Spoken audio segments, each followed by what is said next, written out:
20 देशों की मदद कर रहा है इस वक्त भारत, 20 देशों की। बजट में 5,408 करोड़ के फंड का ऐलान किया गया। भारत ने सभी पड़ोसी देशों को फंड दे दिया है। अब कौन कौन से देश हैं? सबसे पहले देखिए, यानी अफगानिस्तान को भी 200 करोड़ दिया है। अफगानिस्तान को, पाकिस्तान अफगानिस्तान कभी दोस्त रहे हो, आज दुश्मन है, लेकिन भारत का दिल इतना बड़ा है कि अफगानिस्तान के हालात खराब है तो 200 करोड़ उनको।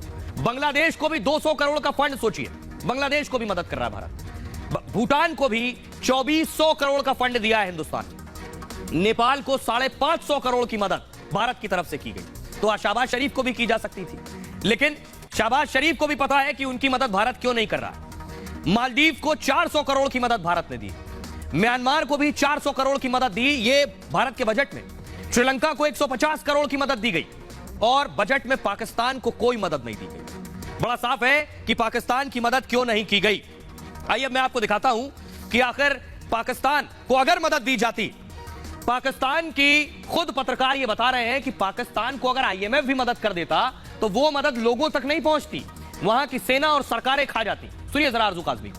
पाकिस्तान की इस वक्त तो काफी कहना चाहिए कि इनकी एजेंसीज, जो हमारी एजेंसीज हैं, उनको इस वक्त चाहिए कि सिर्फ और सिर्फ टीटीपी पे फोकस करें और उनको कंट्रोल करें। उसके बजाय वो जो है पॉलिटिक्स में इंटरफेयर कर रहे हैं, कभी गवर्नमेंट हटा रहे हैं, कभी गवर्नमेंट ला रहे हैं, उसमें लगे हुए हैं, या इस बात का इंतजार कर रहे हैं कि आईएमएफ से और दूसरी कंट्रीज से कुछ पैसा आ जाए और फिर वो अपने फंड्स लेके और काम शुरू करें। यानी ये काम नहीं कि गवर्नमेंट को संभालना है या कंट्री को, बल्कि वो पैसा बाहर पहुंचाने में लग जाएंगे, फिर दोबारा चोरी होगी। और ये कहने में हर किसी को मालूम है, कोई बुराई नहीं है कि मैं भी यहाँ पे कह दूं कि हमारी एजेंसीज भी चोरी कर रही होती हैं और हमारी फौज भी। ये करप्शन के केसेस सिर्फ और सिर्फ पॉलिटिशियंस के नहीं है, पॉलिटिशियंस की सिर्फ गर्दन पतली होती है, तो इसलिए उनको कह दिया जाता है, बाकी लोगों को कहा नहीं जाता। इसलिए कि आपको मालूम है कि लोगों को किस तरह से फिर टॉर्चर किया जाता है और किस तरह से डराया धमकाया जाता है, लेकिन ये लोग इसी में लगे हैं और टीटीपी की तरफ किसी का ध्यान ही नहीं है। आइए अब मैं आपको बताता हूं, पत्रकार को सुन लिया, अब जरा सोचिए पाकिस्तान के जो रक्षा विशेषज्ञ हैं, एक्सपर्ट्स हैं, डिफेंस एक्सपर्ट, वो भी बता रहे हैं भारत जो मदद कर रहा है तुर्की और सीरिया की, उससे आखिर होगा क्या। कंवर चीमा को आप देख रहे हैं, वो कह रहे हैं भारत आपदा में कूटनीतिक अवसर देख रहा है, तुर्की को मदद से रुख बदलने की पूरी कोशिश है। प्रधानमंत्री मोदी की स्मार्ट रणनीति का हिस्सा है ये कि भारत तुर्की को भारी मात्रा में मदद भेज रहा है और भारत मुस्लिम वर्ल्ड से नजदीकी बढ़ा रहा है।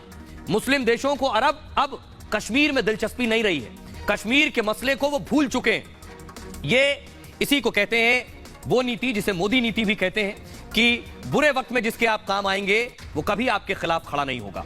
अब आइए अब आपको दिखाता हूं मैं कि लोग पाकिस्तान छोड़कर जा रहे हैं। पाकिस्तान में जो हालात हैं ये देखिए जरा, एयरपोर्ट की तस्वीर मैं आपको दिखा रहा हूं। पाकिस्तान छोड़ने वालों की संख्या बढ़ गई है, भारी तादाद में लोग पाकिस्तान छोड़कर भाग रहे हैं, टिकट कटाकर, फ्लाइट लेकर दुनिया के किसी मुल्क में, जिनके पास पैसा है, दुनिया के किसी मुल्क में जा रहे हैं, लेकिन कसम खा चुके हैं कि पाकिस्तान में नहीं रहेंगे। क्यों? क्योंकि इतने खराब हालात हैं। देखिए जरा कहां कहां भाग गए अब तक लोग, ये आप देख रहे हैं। ग्लोब पाकिस्तान से फ्लाइट लेकर सऊदी अरब गए हैं, पाकिस्तान में लगभग 5 लाख लोग, यूएई चले गए हैं 1,28,000 लोग, और पाकिस्तान से फ्लाइट लेकर ओमान गए हैं 82,380 लोग। अगली फ्लाइट पाकिस्तान से पकड़कर कतर चले गए, 58,000 लोगों ने पाकिस्तान छोड़ दिया, कतर चले गए। इसके अलावा बहरीन चले गए 13,653 लोग पाकिस्तान छोड़कर। एक और फ्लाइट पाकिस्तान से उड़ी तो कुवैत चले गए 2,089 लोग। अगली फ्लाइट पाकिस्तान की इराक में लैंड हुई है, 2,200 लोग इराक पहुंच चुके हैं, और न सिर्फ इराक बल्कि मलेशिया भी 5,400 लोग चले गए हैं। ये पाकिस्तान के हालात हैं। एक और फ्लाइट पाकिस्तान से निकली तो चीन भी चले गए लोग, 700 लोग चीन शिफ्ट हो गए हैं।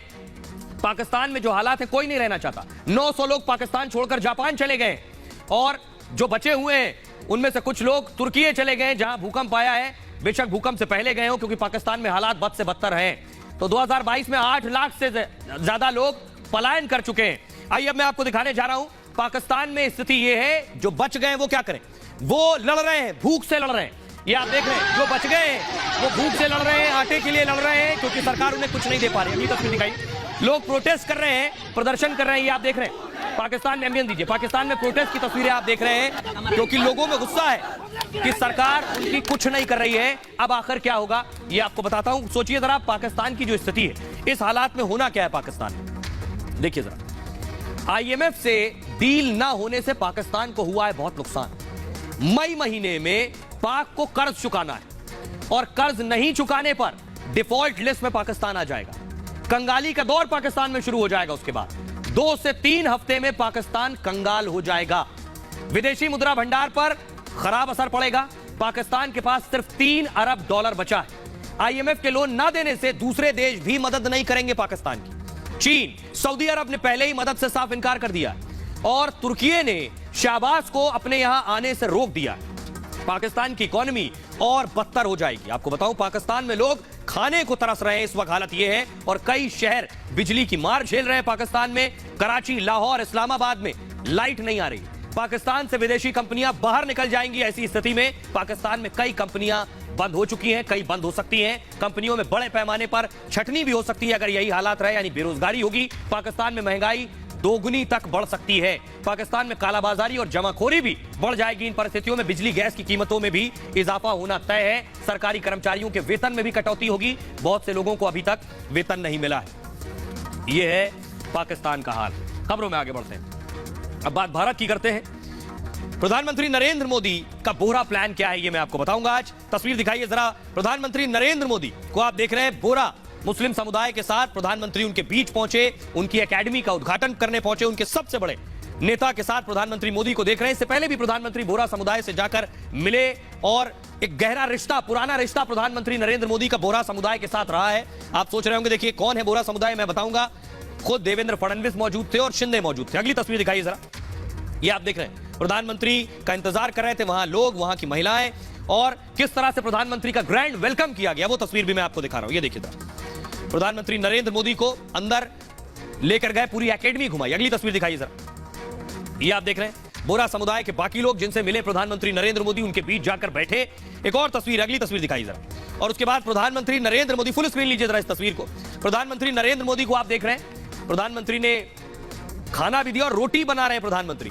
आप देख रहे हैं बेलन से रोटी बनाने की कोशिश कर रहे हैं बोरा समुदाय के जो चीफ हैं उनके साथ। तो आइए अब मैं आपको दिखाता हूं, प्रधानमंत्री 2003 में भी बोरा समुदाय से इसी तरह से मिलने गए थे। ये आप